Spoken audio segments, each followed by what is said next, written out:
Good morning, welcome to today's devotional reading. We're looking at 1 John, and today we're going to focus on chapter 2, verses 15 through to 17. Do not love the world or the things in the world. If anyone loves the world, the love of the Father is not in him. For all that is in the world, the lust of the flesh, the lust of the eyes, and the pride of life, is not of the Father, but is of the world. And the world is passing away, and the lust of it, but he who does the will of God abides forever.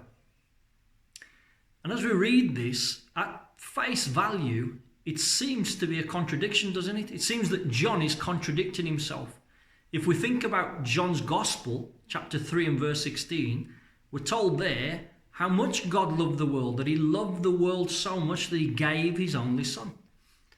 So how are we to understand the world in this letter? Well, I want to suggest to you that the world here is not speaking so much about the individual people, but it's speaking about the system, the corrupt system of human society.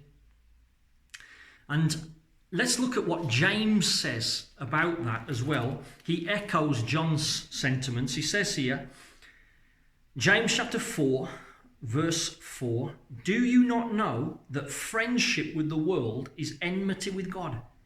Whoever therefore wants to be a friend of the world makes himself an enemy of God. So some pretty strong words there, aren't there? So why is that? Well, let's see how John defines the world. Verse 16, he says, for all that is in the world, the lust of the flesh, the lust of the eyes, and the pride of life is not of the Father, but is of the world. So, number one, he speaks about the lust of the flesh. And here, when we talk about flesh, the original Greek word is not so much talking about the physical flesh, although that's possible, but it's talking about the inner nature, the fallen human nature that has been affected by sin. You know, the result of that is a lot of distorted desires and passions that are completely contrary to the will of God. You know, sadly, we as human beings, we tend to have a big problem in the area of sexual lust. And it's all too easy just to lay aside what we know to be right or wrong morally, just to satisfy that passion, that sinful and sexual lust. The second thing is the lust of the eyes. And again, of course, it's related to the lust of the flesh, but it seems to be the emphasis here on the outward. So being tempted from the outside.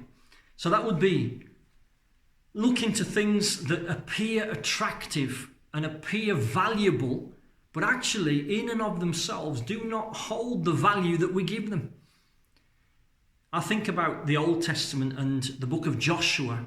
When the people of Israel went into the land of Canaan, they conquered the city of Jericho by God's mighty hand, actually.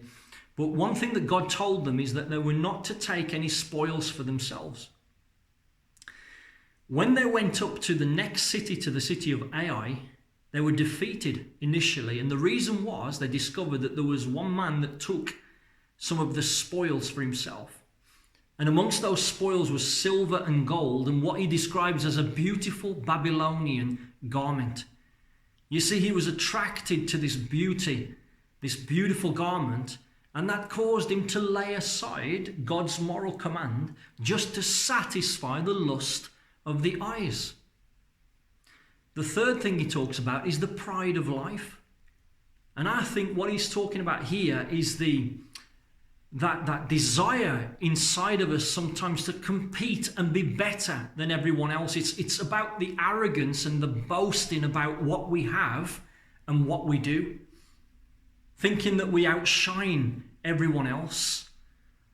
All of this is of the world.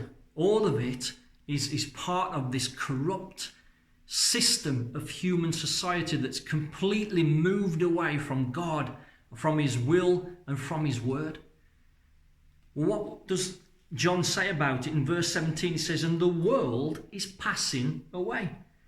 and the lust of it, but he who does the will of God abides forever. So we look at these things and they seem like foolishness when we look at them in the light of eternity, knowing that everything in this life, no matter how good it looks, no matter how much we lust after it, everything is temporary, everything is passing away.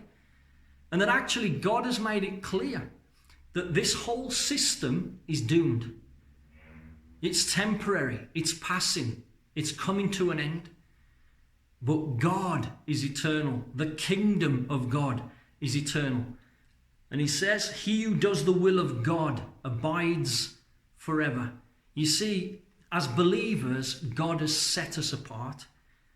The Bible tells us we're in the world, we're part of society, of course, but we're not of it.